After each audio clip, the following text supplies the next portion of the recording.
Mantendo nossa sequência, Código Civil agora de 2002, artigos 62 a 69, com a nossa mesma metodologia. Você pausa o vídeo, faz a leitura desses artigos, a gente vem aqui, faz todas as questões e depois voltamos aqui fazendo a leitura em conjunto.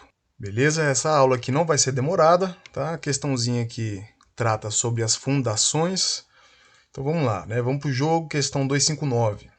Júlia, casada com José, sob o regime da comunhão universal de bens e mãe de 2 filhos, Ana e João, fez testamento no qual destinava metade da parte disponível de seus bens à constituição de uma fundação de amparo a mulheres vítimas de violência obstétrica. Aberta a sucessão, verificou-se que os bens destinados à constituição da fundação eram insuficientes para cumprir a finalidade pretendida por Júlia, que, por sua vez, nada estipulou em seu testamento caso se apresentasse a hipótese de insuficiência de bens. Qual que é a nossa historinha? Júlia é casada com José aqui no regime de comunhão universal. Eles têm 2 filhos, Ana e João. E o que ela faz? Ela dispõe de metade da sua parte em testamento, ok? E ela quer que faça o que com essa metade dos seus bens? Que se constitua uma fundação de amparo a mulheres vítimas de violência obstétrica, ok? Só para antecipar, não tem problema nenhum fazer isso, tá? Qualquer pessoa ela pode dispor de metade dos seus bens. E isso a gente vai aprender lá na frente no Código Civil. O que nos interessa aqui é que quando foram constituir a fundação, os bens que Júlia destinou lá no seu testamento eram insuficientes, ok? E também a gente vai observar aqui, ó, que Júlia nada estipulou em seu testamento caso se apresentasse a hipótese de insuficiência de bens. Perfeito? Então vamos para as questões. Diante da situação narrada, assinale a afirmativa correta. E tem a disposição testamentária será nula e os bens serão distribuídos integralmente entre Ana e João. Na leitura sem compromisso aí, artigo 63 traz a nossa resposta, correto? Vamos fazer a leitura aqui, ó. Quando insuficientes para constituir a fundação, os bens a ela destinados serão, se de outro modo não dispuser o instituidor, incorporados em outra fundação que se proponha a fim igual ou semelhante. Opa, então o artigo 63 está trazendo a regra da insuficiência dos bens quando ocorrer a constituição de uma fundação, ok? Se os bens forem insuficientes, eles serão incorporados em outra fundação que se proponha a fim igual ou semelhante. Lembrando que sempre vai haver essa destinação para a fundação que se propõe a fim igual ou semelhante? Não, porque o instituidor pode dispor de forma diferente, ok? Apenas com a literalidade, porque o item A está dizendo que a disposição testamentária será nula e os bens serão distribuídos integralmente entre Ana e João. Negativo. Como Júlia nada estipulou em seu testamento no caso de insuficiência de bens, o que vai acontecer? Esses bens terão que ser destinados a outra fundação com finalidade igual ou semelhante. Perfeito? Item A errado. Item A errado. Vamos lá, item B. O testamento será nulo e os bens serão integralmente divididos entre José, Ana e João. Mais uma vez. Por conta de insuficiência de bens, o testamento será considerado nulo? Não. E podemos dizer que os bens serão integralmente divididos entre os herdeiros aqui? Também não. Porque o artigo 63 diz que nessa hipótese deverá ser destinado a outra fundação com finalidade igual ou semelhante. Item C agora, vamos lá, item B está errado. Item C. Os bens de Júlia serão incorporados a outra fundação que tenha propósito igual ou semelhante ao amparo de mulheres vítimas de violência obstétrica. Perfeito, é a nossa resposta. Literalidade pura do nosso artigo 63, que já lemos aqui várias vezes, ok? Júlia dispôs no seu testamento algum tipo de destinação quando os bens forem suficientes para a instituição da fundação? Não, por isso eles devem ser incorporados a outra fundação que proponha fim igual ou semelhante ao que ela escolheu. E olha a finalidade aqui, ó, amparo a mulheres vítimas de violência obstétrica. Perfeito? Por isso, o nosso item C é a nossa resposta. Vamos lá, item D.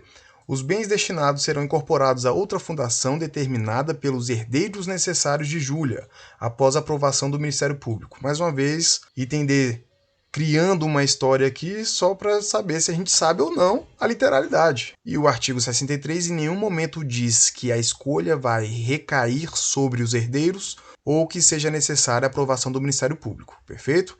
Artigo 63, então, literalidade na veia. Resposta C. Vamos lá para o próximo item. Questão 260 agora. Vamos lá, Roberto. Por meio de testamento, realiza dotação especial de bens livres para a finalidade de constituir uma fundação com a finalidade de promover a assistência a idosos do município do Rio de Janeiro. Todavia, os bens destinados foram insuficientes para constituir a fundação pretendida pelo instituidor. Em razão de Roberto nada ter disposto sobre o que fazer nessa hipótese, é correto afirmar que questão idêntica à anterior. Novamente, vamos tratar do nosso artigo 63, correto? Para fixar nossa historinha, Roberto ele fez um testamento dotando determinados bens para constituir uma fundação com finalidade de promover a assistência a idosos no município do Rio de Janeiro. E qual é a situação que nós encontramos? Esses bens são insuficientes para constituir a fundação. E, além disso, Roberto nada dispôs sobre o que fazer nessa hipótese de insuficiência. Vamos lá para o nosso item A. Os bens dotados deverão ser convertidos em título da dívida pública até que, aumentados com os rendimentos, consigam perfazer a finalidade pretendida. Você já sabe a resposta, né? Artigo 63 diz alguma situação aqui de investir para que eles capitalizem e assim instituir a fundação pretendida inicialmente? Não. Os bens são destinados a outra fundação que se proponha a fim igual ou semelhante. Por isso, nosso item A, então, erradíssimo. Item B. Os bens destinados à fundação serão, nesse caso, incorporados em outra fundação que se proponha a fim igual ou semelhante. É ou não é a literalidade? É. Quanto tempo demora para fazer uma questão dessa? Segundos. Segundos. Tá? Então, no caso de insuficiência, os bens serão incorporados em outra fundação que se proponha a fim igual ou semelhante. Nossa resposta, item B. Item C. A Defensoria Pública do Estado respectivo, responsável por velar pelas fundações, destinará os bens dotados para o fundo assistencial mantido pelo Estado para a defesa dos hipossuficientes. Vamos só dividir aqui essa questão e vamos ver a primeira parte aqui. A Defensoria Pública do Estado, ela é responsável por velar pelas fundações? Olha a literalidade aqui do nosso artigo 66. Velará pelas fundações quem? O Ministério Público do Estado onde situadas. Perfeito? Então, é Ministério Público da União? Não. É Defensoria Pública do Estado? Não.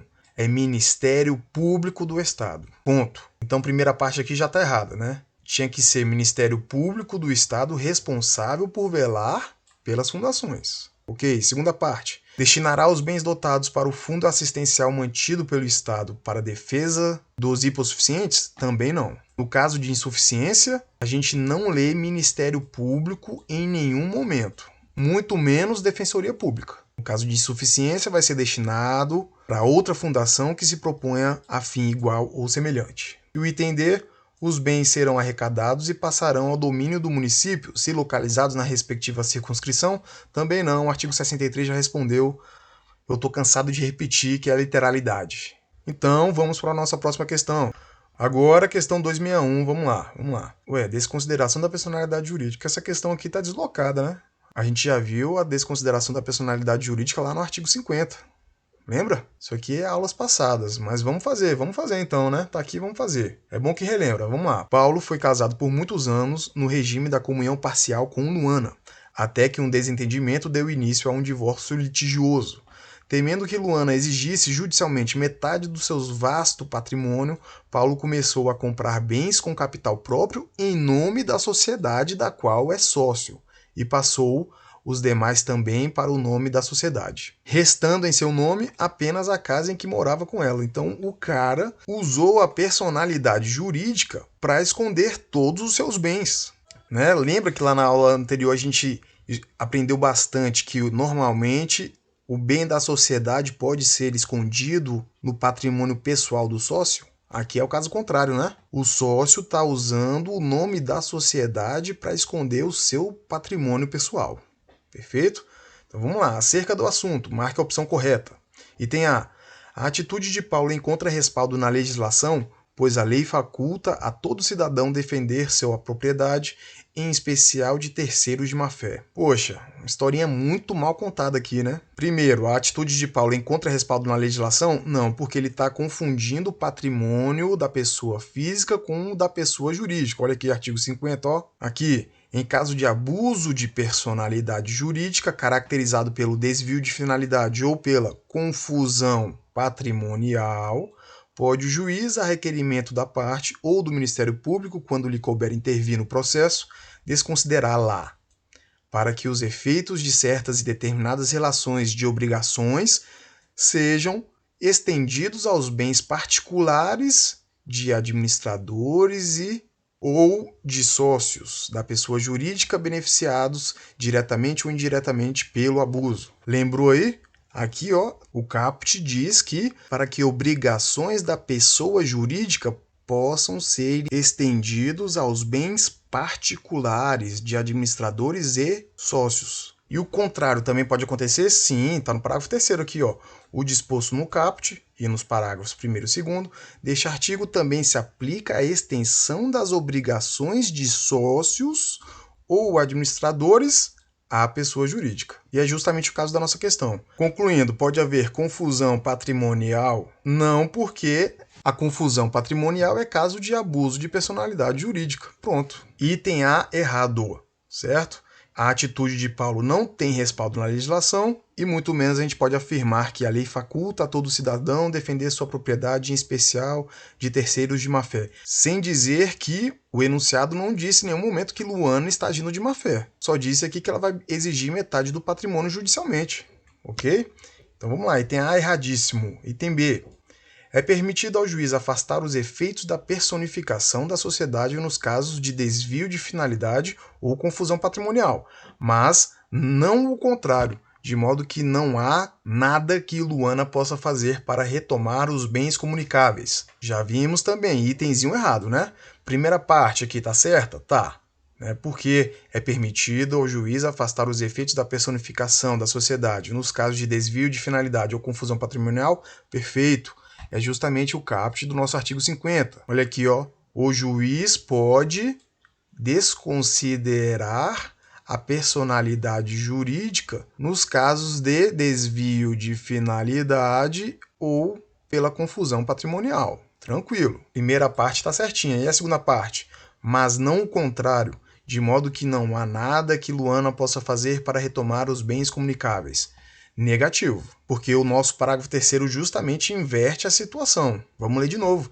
O disposto no caput também se aplica à extensão das obrigações de sócios ou de administradores à pessoa jurídica.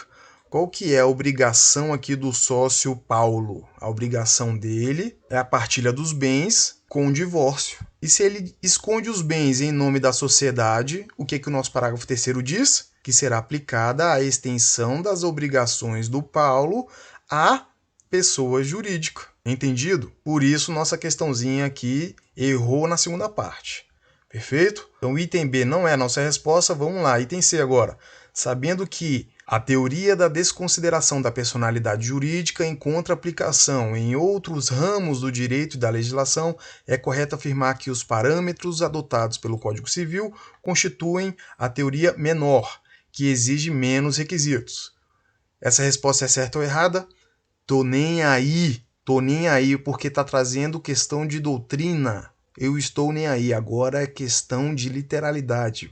O foco principal é literalidade, então vamos pular. Vamos lá para D. No caso de confusão patrimonial, gerado pela compra de bens como patrimônio particular em nome da sociedade, é possível atingir o patrimônio da sociedade, ao que se dá o nome de desconsideração inversa ou invertida, de modo a se desconsiderar o negócio jurídico, havendo esses bens como matrimoniais e comunicáveis. Nossa leitura é um pouquinho mais complexa, mas dá para fazer com a literalidade? Dá. Vamos ver? E já vimos bastante sobre o nosso artigo 50 para resolver essa questão. Vamos lá, aqui por partes. Ó. No caso de confusão patrimonial, não está havendo a confusão patrimonial aqui? Sim. Paulo está escondendo seu patrimônio no nome da sociedade. Artigo 50. Gerado pela compra de bens com um patrimônio particular em nome da sociedade. Muito bem, foi o que a gente acabou de dizer. Seguindo. É possível atingir o patrimônio da sociedade? Sim, porque nós temos a literalidade do parágrafo 3º. Para ficar mais claro aqui, vou desenhar aqui novamente. Igual lá na aula que a gente fez sobre o artigo 50. Aqui está a empresa e aqui está o sócio. Qual que é a regra do artigo 50? Que a autonomia patrimonial da empresa pode ser quebrada para alcançar o patrimônio do sócio ou do administrador. E isso acontece por quê?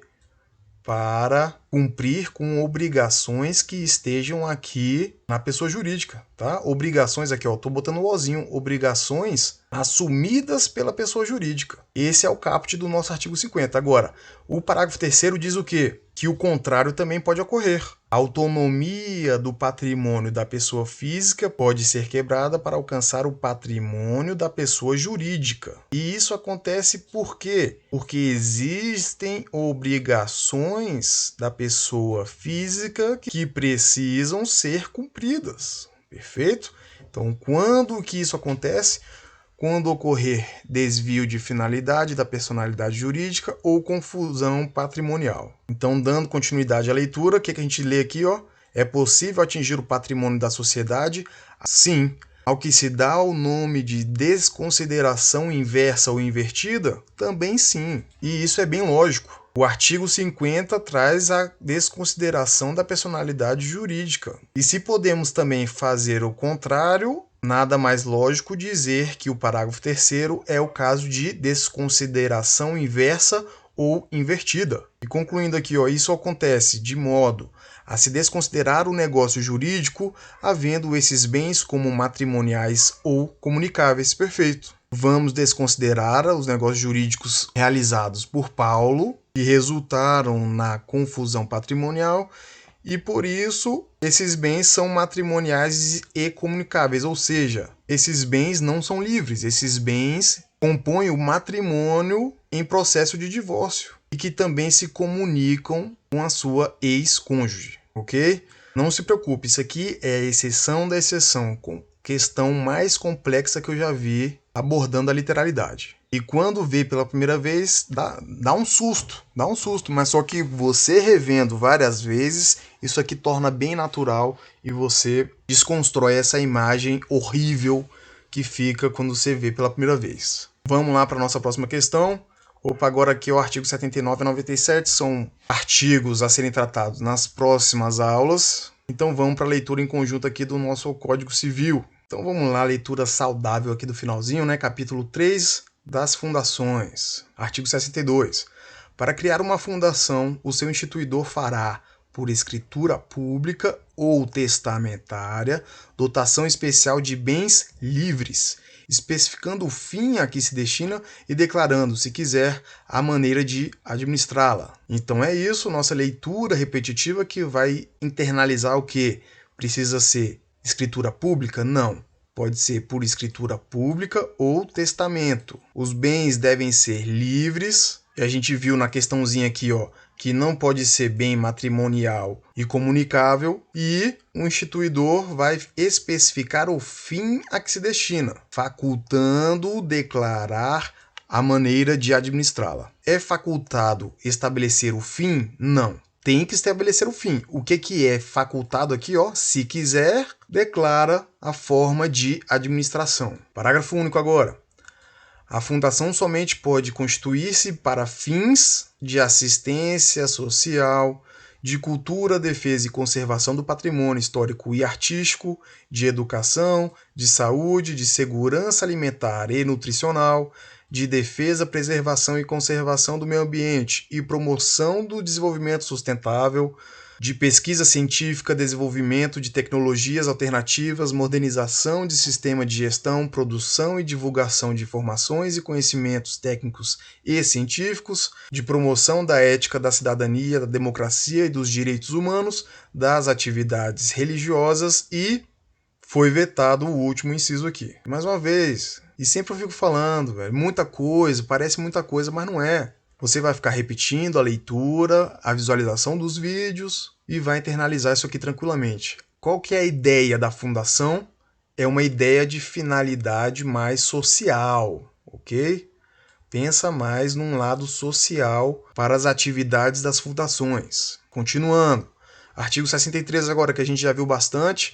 Quando insuficientes para constituir a fundação, os bens a ela destinados serão, se de outro modo não dispuser o instituidor, incorporados em outra fundação que se proponha a fim igual ou semelhante. Sabe o que eu tiro daqui? Que só há duas situações para a destinação de bens insuficientes. Por quê? Ou o instituidor vai escolher a destinação desses bens insuficientes ou a lei. Só esses dois podem destinar bens insuficientes. E nas questões a gente viu herdeiro, Ministério Público, Defensoria Pública, município, ninguém pode escolher a destinação desses bens. A lei destinou para outra fundação que se propõe a fim igual ou semelhante, ou o instituidor pode escolher qualquer outra destinação. Artigo 64. Constituída a fundação por negócio jurídico entre vivos, o instituidor é obrigado a transferir-lhe a propriedade ou outro direito real sobre os bens dotados e, se não o fizer, serão registrados em nome dela por mandado judicial. Vamos destacar aqui, artigo 64 trouxe a situação de constituição de fundação por negócio jurídico entre vivos, ou seja, não foi por testamento, foi por negócio jurídico. Nesse caso, o instituidor ele é obrigado a transferir a sua propriedade para quem? Para a fundação. Tá? Então tem que transferir a propriedade ou um direito real. E caso ele não cumpra essa obrigação, o que vai acontecer? O juiz vai mandar registrar os bens. Seguindo nossa literalidade, artigo 65 agora. A quem o instituidor cometer a aplicação do patrimônio, em tendo ciência do encargo, formularão logo, de acordo com as suas bases, artigo 62, o estatuto da fundação projetada, submetendo-o, em seguida, à aprovação da autoridade competente, com um recurso ao juiz. Então, quando o instituidor delegar a aplicação do patrimônio a um terceiro, esse terceiro, além de aplicar o patrimônio, também vai fazer o quê? Vai formular o estatuto da fundação, ok? Sendo que o estatuto vai ser submetido à aprovação de autoridade competente e com possibilidade de recurso ao juiz. Parágrafo único. Se o estatuto não for elaborado no prazo assinado pelo instituidor ou, não havendo prazo, em 180 dias, a incumbência caberá ao Ministério Público. Olha a importância do estatuto. Vimos aqui em cima que ele vai ter que ser aprovado pela autoridade competente com recurso ao juiz, e caso ele não seja elaborado no prazo instituído pelo instituidor ou se o instituidor não estabelecer um prazo, obedece o prazo que trouxe a lei. Qual é o prazo? 180 dias. A quem cabe a instituição do estatuto? Ao Ministério Público. Ok? Muito bem. Seguindo, artigo 76. Velará pelas fundações o Ministério Público do Estado onde situadas. Mais uma vez, não é Defensoria Pública do Estado, não é Ministério Público da União, não é Ministério Público do município, não é Defensoria Pública da União, não é nada a não ser Ministério Público do Estado. Vamos lá, parágrafo 1º. Se funcionarem no Distrito Federal ou em território, caberá o encargo ao Ministério Público do Distrito Federal e territórios. O que esse parágrafo 1º está dizendo? Quando a fundação estiver dentro do DF ou de algum território, é o Ministério Público da União que velará por estas fundações? Não. É o MPDFT. Entendido? Ok. Vamos lá, parágrafo 2º agora. Se estender a atividade por mais de um estado, caberá o encargo em cada um deles ao respectivo Ministério Público. Opa, então nosso parágrafo 2º está dizendo que pode haver mais de um Ministério Público estadual velando por uma mesma fundação? Sim. Entendido? E é isso que eu estou fazendo aqui no nosso desenho, perfeito? Artigo 67. Para que se possa alterar o estatuto da fundação, é mister que a reforma seja deliberada por 2/3 dos componentes para gerir e representar a fundação. Então tem que observar a deliberalidade de 2/3 desses membros. Inciso 2º. não contrarie ou desvirtue o fim desta. Bem tranquilo, a essência aqui, ó, a essência da finalidade da fundação deve ser mantida. E o inciso 3, seja aprovada pelo órgão do Ministério Público no prazo máximo de 45 dias, fim do qual, ou no caso de o Ministério Público a denegar, poderá o juiz supri-la a requerimento do interessado. Deixa eu te perguntar, o Ministério Público então tem que aprovar uma alteração estatutária de uma fundação, perfeito. Qual é o Ministério Público? É o Ministério Público do Estado ou o MPDFT. Entendido? Beleza. E aqui, seguindo, qual que é o prazo máximo para o Ministério Público aprovar? 45 dias. E no caso de rejeição ou denegação do Ministério Público, o juiz pode suprimir a vontade do parquet se houver requerimento do interessado. Perfeito. Artigo 68 agora. Estamos acabando. Quando a alteração não houver sido aprovada por votação unânime, os administradores da fundação, ao submeterem o estatuto ao órgão do Ministério Público, requererão que se dê ciência à minoria vencida para impugná-la, se quiser, em 10 dias. Lembrando, para ter alteração tem que ter deliberação de pelo menos 2/3. 2/3. Então, com esse mínimo na cabeça, a gente tem duas situações. O artigo 68 diz que, se for votação unânime, ou seja, 3/3, não precisa levar para o Ministério Público? Não, o artigo 68 não está dizendo isso não, porque sempre tem que haver aprovação do Ministério Público. É um dos quesitos aqui, ó, quesito do inciso 3, tem que ter aprovação do Ministério Público, ponto. Mesmo se for unânime? Sim, mesmo se for unânime. Então, essa questão da unanimidade está se referindo à ciência da minoria para impugnar, se quiser, em 10 dias. Entendido? Muito bem. Então, para finalizar aqui, agora, artigo 69. Tornando-se ilícita, impossível ou inútil a finalidade a que se visa a fundação, ou vencido o prazo de sua existência, o órgão do Ministério Público ou qualquer interessado lhe promoverá a extinção, incorporando-se o seu patrimônio, salvo disposição em contrária no ato constitutivo ou no estatuto, em outra fundação designada pelo juiz que se proponha a fim igual ou semelhante. Você se ligou que aqui está bem parecido com o quê? Com a destinação de bens insuficientes. Lembra? Aqui do nosso artigo 63, ó, bens insuficientes. Vai ser também para uma fundação que se propõe a fim igual ou semelhante, se de outro modo não dispuser o instituidor. E no caso do artigo 69, encontramos a finalidade ilícita, impossível ou inútil da fundação, ou também vencido o prazo de sua existência. Será promovida a extinção pelo Ministério Público ou qualquer interessado, e os bens que ali sobrarem vão ser destinados pelo juiz para uma fundação que se propõe a fim igual ou semelhante, se não houver uma outra destinação no ato constitutivo ou no estatuto. Perfeito? Maravilha! Você viu questões rápidas de fazer com a literalidade da lei. E é assim, é papum, tá? Vamos lá, focando na literalidade, deixa para estudar os outros materiais para depois que você internalizar a literalidade da lei. Forte abraço aí, até mais.